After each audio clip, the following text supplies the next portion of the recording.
Core training, you can do at home. It's actually beneficial because we're all stuck on quarantine. I'm Chris Mills with surfstrengthcoach.com. I am on self-quarantine here in Melbourne, south of Melbourne, a few hours south, because we just came back from Indonesia.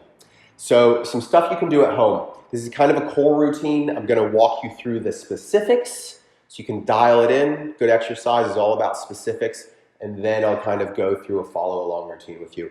All of these pulled directly from my Surf Athlete 12-week program. So if you want something a lot more comprehensive, step-by-step, follow along because you've got time at home, check out the Surf Athlete program. So let's get into it. Core. People think, oh, I need to, crunches, planks. We can be a lot more effective with our core training. Think of core muscles as anything that basically connects to that pelvis. So below, from pubic symphysis, we've got all these adductors, we've got hamstrings connecting to ischial tuberosity, we've got lateral hip muscles, glutes, external, internal obliques, rectus abdominis, spinal erectors. We're going to hit on all of that. So it's going to become a circuit. I'll show you some variations, some regressions, progressions, dial in the details, and then you can run with it. First drill, side lying. This is a variation of this whole side plank, but we're going to get into some hip extension. Essentially, I want you to set up to where I'm not in line. Knees are in front of the body, and what I'm going to do is drive off this bottom knee. Nice, good, solid elbow position, so I'm not rounded forward, and I'm kind of pulling my elbow down towards my hip. So as I drive off this bottom knee, I also drive my pelvis forward. So we're getting these lateral hip muscles. This is now a side plank basically on the knees, hitting these lateral hip muscles, glute medius, glute minimus. But I'm also driving into hip extension, so I'm getting glute max. And then we drive up into this clam position. Control back, drive up, squeeze. I want like a 3-second pause. 1, 2, 3. Control down. So we're hitting this oblique line, basically this whole lateral line of the body, and we're also driving into hip extension. We want some higher reps here, because these are kind of the type 1 muscle fibers, lateral hip. They're kind of built for endurance. So it'll be a higher rep range, even up to 15 to 20 reps here. Good 2-3 second pause at the top, so you can feel those muscles working. A progression of that would essentially be your good old kind of lateral side plank into drive off the side of that foot. I'm still pulling elbow down, and I come up. I don't come up so high that I start changing pelvis positions. Generally, most people, if they do this one right, perform properly. It's a solid drill. So now we're going to go after adductors. It's called like a Copenhagen plank. A couple variations. You can do off the ground. You can also do elevated. We'll show you off the ground first. Set up in this kind of 90-degree hip position, legs straight, same elbow position, not rolling forward, elbows pulling down towards the pelvis, so you can get the lat involved. The lat connects to the pelvis, shoulder-pelvic connection. Drive off top leg, and then everything comes up. I'll also reach forward with knee and fist to get a little more abdominal contraction. But we're really driving this top leg into the ground, getting all these adductors working. If that's not feasible for you, you can drive off, you can set up in this kind of 90-90 position and drive off top knee, things come up. If you're doing this regressed version off the knee, it helps. This is a little high, and you might want a towel under that knee, but you can set up on your chair or stool, and you come into this plank position. Okay? What I'm going to be doing is off the foot, reaching, knee, fist reaching, driving down. You're going to feel this medial. You get adductors, adductor magnus, even some medial hamstring involved in that. So you can do it elevated, or you can do it off the ground. Either or in that regard. So that's kind of hitting a lot of the stuff around the pelvis.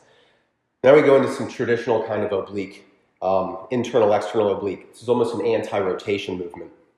What you're going to do is set up in a good push-up position, and your feet width is going to change. What I'm going to do is I bring one hand off the ground. Notice nothing shifts. That's the key here. It's anti-rotation. If my feet are really narrow, I have to do a lot of shifting. So I need to find the foot width I can be at where I can totally stabilize and resist rotation. Too wide, it becomes a little too easy. Too narrow, I have to really start shifting. A progression of this is with dumbbells, and you start doing renegade rows. And that's starting to hit on these anterior oblique swings. It's also getting shoulder stability involved, driving all the way down to the opposite leg. So basically, arm line into pec, external into internal oblique, down through adductors and rectus femoris, your quad muscles. So really good drill. Do not sway. So you see it here. Too narrow. Oh, I swayed. I get set up properly. Brace, driving into the ground. No movement. I could balance a glass of wine on my low back. So we've hit kind of some anterior core, a lot of pelvic core. And so now, glutes, hamstrings, whole posterior chain. Long, slow tempo holds here. One key, feet need to be straight up. No turned out, no excessively turned in. Think of having, it's basically a reverse plank. Think of having pockets on your short or your pants, right on your butt cheeks. What I want you to do is slightly posterior tilt. So think, if I've got pockets, I'm trying to draw those pockets towards my knee. Not going chick, thong, Instagram photo. So what that means is, here's I'm in a thong Instagram photo. That's an anterior pelvic tilt. You can't really contract your gluteal muscles in that position. I have pockets that I draw down towards my knee. That puts me in a slight posterior tilt. That really starts to drive a gluteal contraction, glute muscle. So I get into that slight posterior tilt, and I just drive up into this plank position, not excessive. That's too much extension. Right into this good plank position, hold for 20 seconds. If it's too easy, I cross my hands, and I just keep drawing pockets towards feet. 20-second holds. We will do this for 2 minutes total. About a 5-second rest.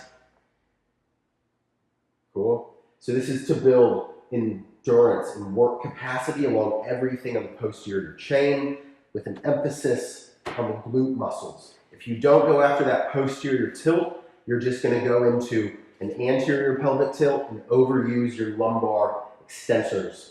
So what this is really helping to work on is holding those extended paddle positions using the posterior chain, not just the low back. We've dialed into details. Now we're going to put it into an actual circuit. You can go through this 2-3 times. Quality of movement over quantity. Again, in that Surf Athlete 12-week program, you get all this dialed out into a step-by-step program, but it is always focused on efficiency of movement, quality of movement, rather than quantity. We want to teach your brain, body, nervous system to move well, to move efficiently, so that it actually carries over to sport performance. So I'm not going to talk as much. I'll narrate over this. Drop back if you need to, regress if you need to, build up over time. We're all under stress, emotional stress, maybe viral stress. It's not a time for us to be smashing ourselves, look to nourish the body, improve our overall health, well-being. Let's get into this circuit. I'm going to start with this clam. I'm going to go about 15 reps, 2-second pauses. So I'm driving off that knee on the ground. So I've got good solid contact between the down leg of the knee and the elbow. Driving up from that, finding tension along the lateral line closest to the ground, and then clamshelling that top leg up where I should be feeling a lateral hip contraction. Longer tempo holds, trying to find tension throughout that hip musculature on the bottom hip, driving off the knee, supporting through the elbow, and driving up into that clam. We should be able to breathe, no holding the breath here. Drive up, relax down. Drive up, pause, 1, 2, down. That pause, contraction, see if you can isolate and feel the tension through both lateral hips as well as that oblique line of the downside torso. Drive off the elbow, drive off the bottom knee, relax. We're going to go into the adductor plank, the Copenhagen plank. Use your variation, drive off the elbow, drive down through the top leg, reach, knee, and fist. We're going to go anywhere from 6 to 10 repetitions here. We want a good 3 to 5 second pause. Squeeze, 1, 2, 3. Relax down. Drive off the elbow, drive off the leg. Squeeze, 1, 2, 3, and relax down.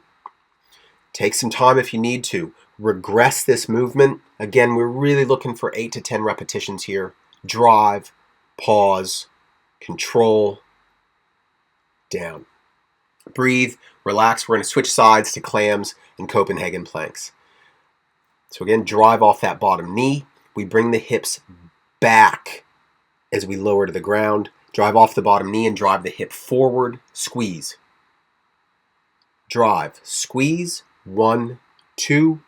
Relax down. Drive. Squeeze. 1, 2. It was a little quick on that one. Again, in that drive and that hold, you're looking to find muscular tension through the oblique line of the bottom side, as well as the lateral hip on each leg. Really try to focus on driving through the knee and not the foot. I'm lightly pulling my elbow down towards my knee as well, of that down side of the body, to get that lat controlled and involved with the pelvis. Drive, hold, 1, 2. We're going for 15 repetitions here. Squeeze, relax. Squeeze, hold, feel those contractions. Focus on the body parts you're trying to isolate there. Now let's move into a Copenhagen plank. On this position, you'll see I'm doing the down leg or the floor just to show this variation. You can also be on the knee of that working leg if you need. Squeeze, 1, 2, 3, and down. Again, we're going for 8 to 10 reps, a good 3 to 5 second pause. Driving through the elbow, driving through the foot. Reaching knee and fist away from the body to get more abdominal contraction. Here I take a breath in, I squeeze, and I start to control my exhale to create more tension. Relax down. Reset, drive, hold. Focus on where you're feeling tensions. We want to feel it through the adductors of that top leg, so the medial thigh, as well as probably the oblique line of that downside torso, so in that position, my right. We're going to go into shoulder taps here. Find the width the feet need to be. I want your hands directly under the torso. Squeeze, control, nothing moves. Change your foot position if you need to. We're looking for 8 to 10 taps per hand. What you'll see is I'm going to show a variation where I start to work my hands forward, and that increases the lever demand on the torso. At no point do I sag my low back. I take a breath in, I brace as if I'm about to get punched, and then I go into a shoulder tap. Change your foot position if needed. And again, you can switch this for renegade rows if you have some dumbbells around the house. I should be able to balance a glass of water on my low back with nothing changing position. You should feel tensions all along the front side of the body. Take a breather if you need to. Pause this, relax. We're going to go into the reverse planks. Your feet can also be on top of a stability ball. Find a small posterior tilt of the pelvis as if you've got pockets on the back of your shorts and you're trying to reach them to your knees. 20-second pauses. We're building endurance through the backside of the body. I'm driving my feet down into the ground as if I'm trying to drive my hips up to the sky. Relax, breathe, reset the pelvic position, drive up, pushing through the heels. I should feel hamstrings working. I should really feel my glute muscles working. If you overfeel the low back working, you need to drop to the ground, reset that posterior pelvic tilt position, and try to get more of a glute contraction to drive up instead of the low back. Long duration holds here. I'm breathing. I'm pressing the feet into the ground. I'm trying to be a complete plank position. We're doing 6 repetitions here of 20-second holds. That way we build up to 2 minutes of time under tension along the muscles of the backside of the body. This is much different than just doing 5-second repetitions. We need to build muscular work capacity within these muscles along the posterior chain. Reset, breathe, pockets towards the knees, drive up. Maintain that pocket towards the knees position. Think of your legs being as long as possible. So not only are you driving your heels down into the tabletop, you're also reaching your heels away from your pelvis. At the same time, you're driving that posterior tilt and you're breathing. You can breathe behind contraction of the torso and core. Hold, hold, hold, and relax out and breathe. That's the circuit. Rest about 30 to 60 seconds. Recover your breath. Repeat that process upwards of 3 times. Drop the repetitions if you need to. Again, focus on quality movement rather than quantity. This isn't some ab blaster 12-minute super workout. So make sure everything around the core, pelvis, spine stability, it's all functioning. So thanks for checking this out. Again, my name is Chris Mills with surfstrengthcoach.com. If you want something far more comprehensive, check out the Surf Athlete 12-week program. It can easily be done from home with just a bit of equipment. It's really a cool opportunity to make sure you can kind of look after your fitness and well-being while dealing with all of this craziness the world's going through at the moment. You can also check out the Surf Athlete free version of the app. There's some cool free content in there as well, so you can head over to the App Store, check it out. Also available on Android. So give this a go. Let me know what you think. If you got questions, we'll be doing some more content like this coming up. So check out YouTube, Instagram, social media. Use it. Cool. Stay healthy. Stay safe. Train so that when we get back in the surf, your body still functions well. Peace.